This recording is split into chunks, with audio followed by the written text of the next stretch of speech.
Bon, et ben voilà, on va reprendre la partie en sauvegarde automatique en homme de fer. Donc, il s'agit d'une partie de XCOM Enemy Within classique, donc une seule sauvegarde.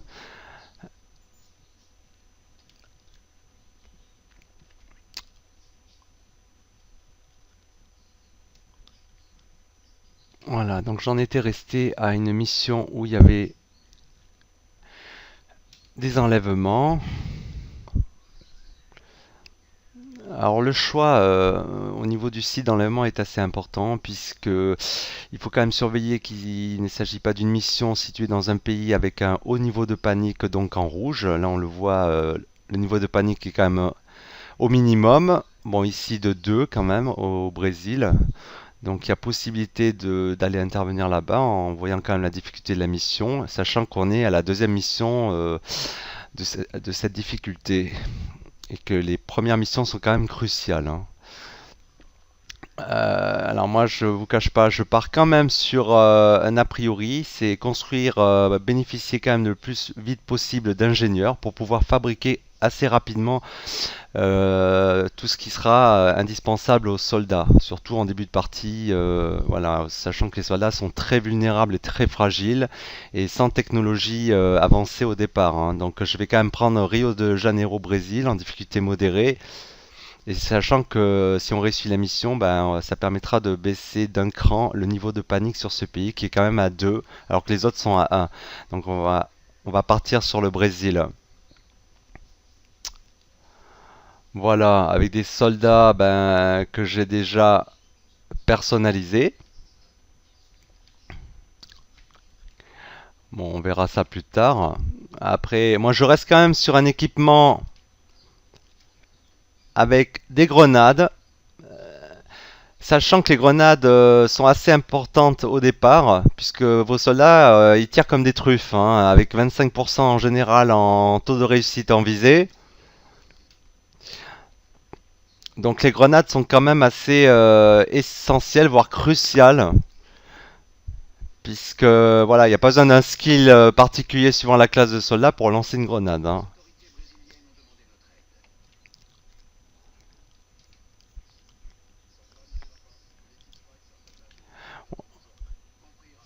Voilà.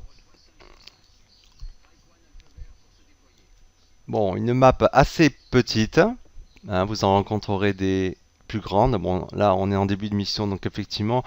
Alors moi, ce que j'aime bien faire dès que je peux, c'est, on le voit là, c'est accéder en hauteur. Ça permet d'avoir un bon angle de vue et en même temps de mettre vos soldats à l'abri. Donc déjà, je vais placer mes soldats en hauteur. Alors, c'est pas l'attitude la plus héroïque, on est bien d'accord, mais si ça peut permettre de survivre, parce que c'est un peu le but, parce que là, vous allez rencontrer des petits gris, hein, comme on a vu à la première mission. Et au tout départ, tous les débuts de mission, les premières c'est des sectoïdes que vous allez rencontrer. Donc bon, ils ont quand même pour habitude de faire mal, de bien viser.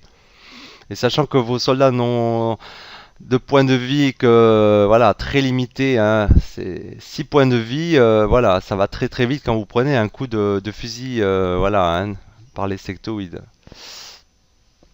Bon, après, la mêlée, c'est cet élément alien qui sera nécessaire plus tard pour fabriquer des implants génétiques et modifier vos soldats.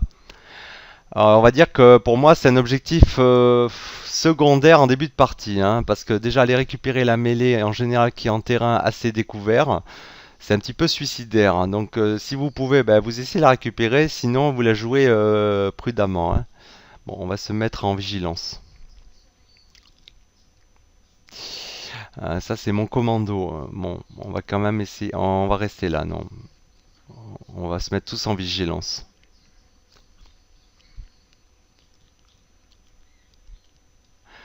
J'ai le son un petit peu haut quand même, hein. Volume général. Voilà.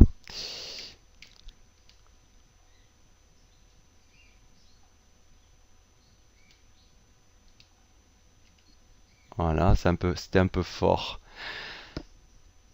Alors, on va essayer d'avancer un petit peu pour avoir un angle de vue Alors, on peut se mettre sur les bords. Ça permet quand même d'avoir un bon angle de vision globale. Et voilà, et de commencer à repérer. Alors, c'est pas mal d'envoyer un soldat comme ça. Ça permet de repérer un petit peu, de spotter les ennemis par rapport à leur emplacement. Bon là, si par exemple j'ai tente un tir 47%, c'est pas terrible, hein. Alors il y a toujours possibilité de balancer une grenade à cette distance. Ouais, j'arrive à le toucher, ouais, on voit bien. Mais bon, par contre, je risque d'endommager la mêlée. Bon, c'est un choix, hein. Soit on sacrifie la mêlée là, là vous la détruisez donc vous la perdez. Euh... Ouais, alors ce qu'on peut faire, c'est tenter un tir, mais par contre, si on se rate, c'est pas gagné. Sachant que l'alien a quand même une couverture complète, hein, on voit son bouclier anti-rouge, il y a quand même très peu de chances de faire un tir critique, hein. Donc moi, je préférerais me mettre à l'abri quand même. Voilà, donc on le perd de vue, mais bon, on voit à peu près où il est posté. Euh, Ça, c'est pas mal de mettre. Je vous déconseille quand même, quand vous voyez pas la position complète des ennemis, de pas rester trop sur les bords, hein, en début de mission, parce que là, ils vous ratent pas, hein.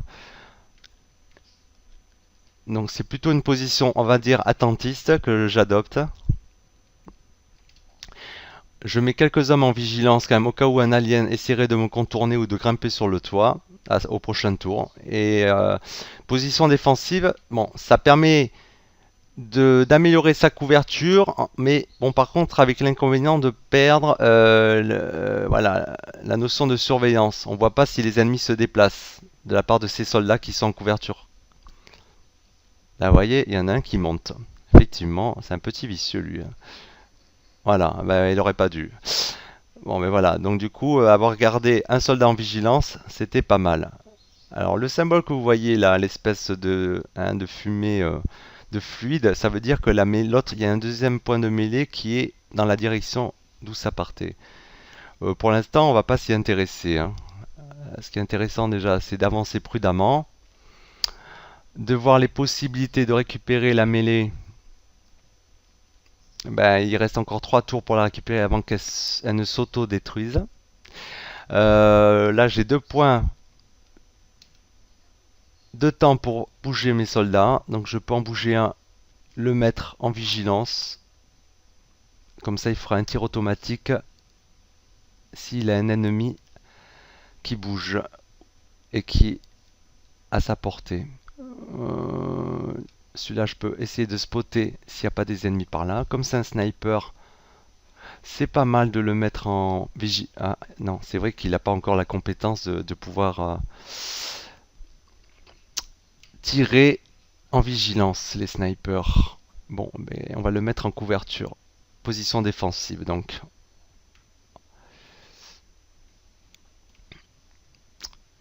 On va poster un soldat ici.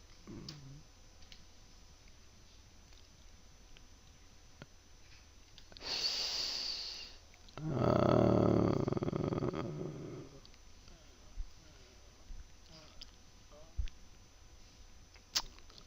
On va se mettre en vigilance aussi.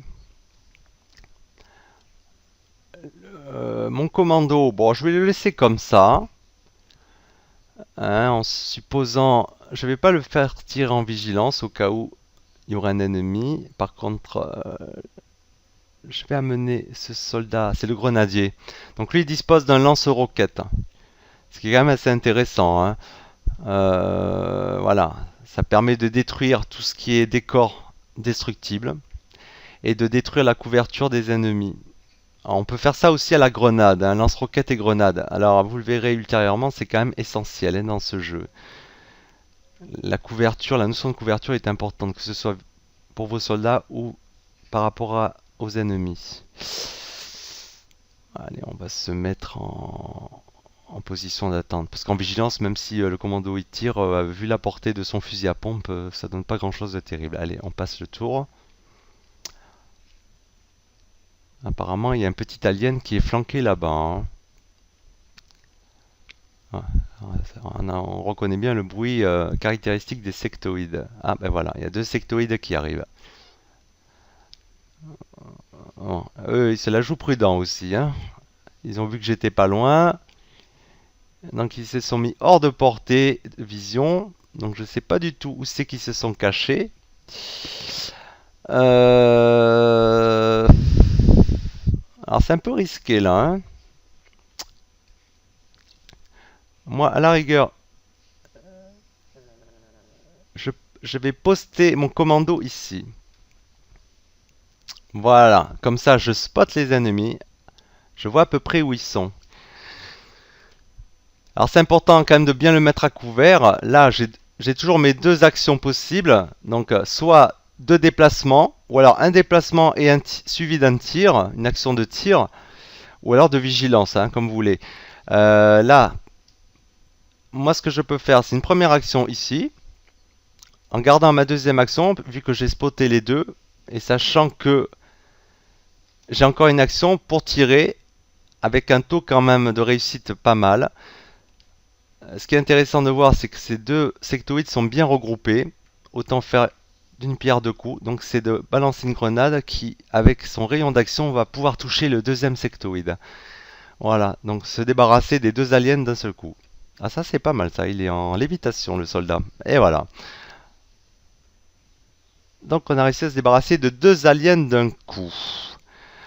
Euh, On va rester en vigilance avec le sniper. Alors, ce qui est intéressant, c'est qu'à la gare, non, je vais rester en vigilance avec mon commando. Non, je vais le laisser comme ça, en attente. Par contre, je vais mettre en vigilance ce soldat japonais. C'est le sapeur, en fait. Voilà, je vais passer mon tour sur le commando. On va voir ce que font les aliens. Bon, maintenant que j'ai récupéré mes deux points d'action, il reste un tour pour récupérer la mêlée. Donc je vais aller la récupérer en me mettant bien à couvert. Euh, Voilà. Mince. Ah oui, là par contre c'est pas prévu. Et ils sont en vigilance. Donc effectivement, heureusement qu'il m'a raté, hein. Donc j'ai le temps de prendre la mêlée. Vous voyez. Ça ne compte aucun point d'action, hein, de récupérer la mêlée, hein. Voilà, vous voyez, j'ai toujours un point d'action. Donc je peux effectuer un tir dans la foulée. J'ai trois aliens en vision. Sauf que 1 contre 3 à ce stade-là, c'est pas terrible. Donc à la rigueur, c'est de remettre à couvert mon commando. Une couverture complète de préférence. Là, je suis un peu loin pour monter. Ah si, je peux arriver à monter quand même. On va attendre un petit peu. Je préfère d'abord positionner mes autres soldats pour quand même assurer une couverture correcte et pouvoir réagir en cas d'attaque. Donc lui, le problème c'est qu'il a plus de grenades, mais par contre il peut tirer un missile. Alors c'est intéressant, sauf que l'angle est pas terrible, hein. Voilà, vous voyez 0%, je peux pas tirer. Voilà, évidemment je suis un peu à la verticale, hein. Une grenade ça aurait été sympa là. Si je tire là, j'arrive à en toucher un avec la déflagration. Et ici oui, je peux toucher les deux.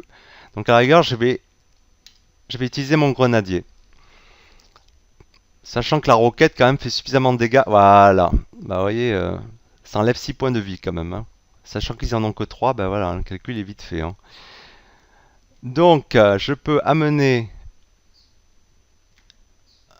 mon sniper. Bon, je sais pas s'il va servir beaucoup à cet endroit-là.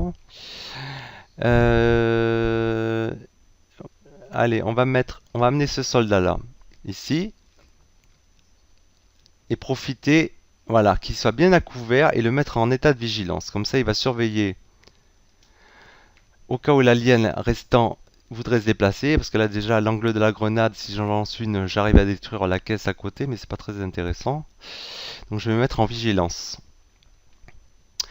Donc il me reste ce soldat à dégager vite de là, parce que le sectoïde il va vite me faire un tir pas très sympathique dans la foulée, donc je vais mettre complètement à couvert. Voyons voir. Donc le snipe, lui je vais le mettre un petit peu à couvert, des fois qu'il resterait quelques sectoïdes par derrière. Ou alors, oui, je vais le mettre en sécurité quand même, hein, ici. Voilà, et avec en vigilance. Ah mais non, c'est vrai, je peux pas avec le sniper, donc je me mets en couverture complète. Voilà, maintenant c'est au tour des aliens. Donc apparemment l'alien, il a pas voulu trop bouger. On va supposer qu'il est tout seul dans les parages, enfin on espère, parce que là j'ai bien envie quand même d'aller le déloger. Donc à la rigueur, je peux quand même envoyer en reconnaissance ce soldat-là, parce que même si l'alien est en état de vigilance, il va tirer une fois, mais il va vraisemblablement pas faire un tir critique sur les 6 points de vie de ce soldat. Donc déjà, ça va me permettre de le localiser. Donc il est toujours dans le coin, effectivement. Ah ben voilà, il est en vigilance. Voilà, il a réussi quand même à enlever 3 points de vie. Mais bon, c'est pas fatal. Donc ça, à la rigueur, je peux riposter, sauf qu'il est quand même en couverture complète. Alors l'avantage du commandos de cette classe, c'est qu'elle a un skill de premier niveau qui est la fusillade. Ça vous permet en bout de course de tirer au fusil à pompe. Donc même en bout de course, ça fait que en fait je peux sprinter, vous voyez, positionner mon soldat derrière l'alien, le prendre par surprise et effectuer un tir dans la foulée. Donc là je détruis sa couverture. Bon, le problème c'est que je ne sais pas du tout s'il y a des aliens flanqués ici. Alors ce qu'on peut faire, c'est se mettre dans le coin, garder quand même une couverture complète. Voilà, on le voit quand même, et là on effectue le tir. Voilà. Bon, bah en fait ils étaient que 6. Bon, ça va, ça fait un ratio très correct, hein, pour une deuxième mission en mode classique. Voilà, on peut rentrer à la base. Donc voilà, c'était pour la deuxième mission en mode classique Iron Man. Je viens de voir qu'on pouvait apparemment sauvegarder et quitter, même si le jeu n'effectue qu'une seule sauvegarde automatique. Après, bon, j'imagine que là, je l'ai fait d'un trait sans sauvegarde. Ah, j'ai quand même un blessé, hein, de 8... Ouais, bloqué à l'infirmerie pendant 8 jours et j'ai débloqué une médaille. Alors les médailles, c'est intéressant, ça permet de donner des bonus à certains soldats. Et suivant les missions, comment elles sont réussies, voilà. Vous, vous débloquez des médailles que vous pouvez attribuer aux soldats de votre choix. Sachant qu'il y a plusieurs types de médailles et que vous attribuez une compétence aux médailles avant de les décerner. Alors, qu'est-ce qu'on a là? On a débloqué la possibilité de construire des ateliers. Un atelier donc pour les ingénieurs. Sachant que voilà, comme vous pouvez le voir, chaque atelier procure 5 ingénieurs supplémentaires. Voilà. Alors, on a réussi à faire baisser donc le niveau de panique du Brésil en réussissant la mission. Et en Europe, par contre, c'est un peu chaud là, et ça devient rouge. Et en Amérique du Nord aussi. On a gagné 4 ingénieurs. Voilà, c'est le Brésil qui nous remercie.